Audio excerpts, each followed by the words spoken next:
Okay, so the big three are going to be EPA and DHA. So that which I count as one thing, omega-3 fatty acids, essentially. So there's three omega-3 fatty acids: ALA, EPA, and DHA. And ALA is more prevalent. Most of us aren't so deficient in it. You can get it abundantly from flax and chia seeds. EPA and DHA are only found in algae and certain forms of fish.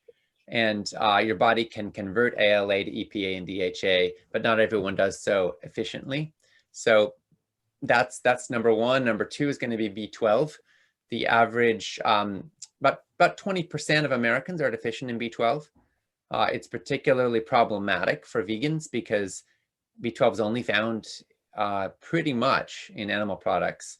But even omnivores are often deficient in it. So taking a supplemental source of B12 is smart. It's cheap. It doesn't taste bad. So it's just a good idea. And then the other big three is going to be vitamin D. Most of us in the modern world don't get a lot of sunshine.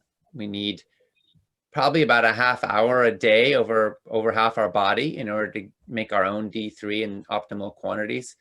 Actually more for people who have more melanin in their bodies and in their skin. And so most people are deficient. Bottom line, you want to have, a score of at least 40 in your bloodstream, ideally over 50. And a lot of people are in the 20s or 30s. And that has an impact on your immune health and your likelihood of a whole bunch of different diseases. So getting enough D3 is critical, and it's super easy to just take a little supplement. So those are the big three that most people should be taking every day, in my opinion. With the omega-3s, you may not need it if you eat wild fish, but that comes with mercury and heavy metals and ethical considerations. So some people don't want to do that. And then somewhat less problematic, but still an issue for some people. There's going to be zinc, selenium, magnesium, iodine.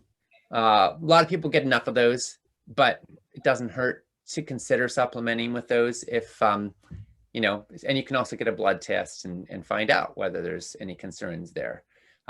With selenium, just one Brazil nut a day will meet your needs. So that's another way to handle that one. Iodine is usually handled just if you eat sea salt that has iodine added to it.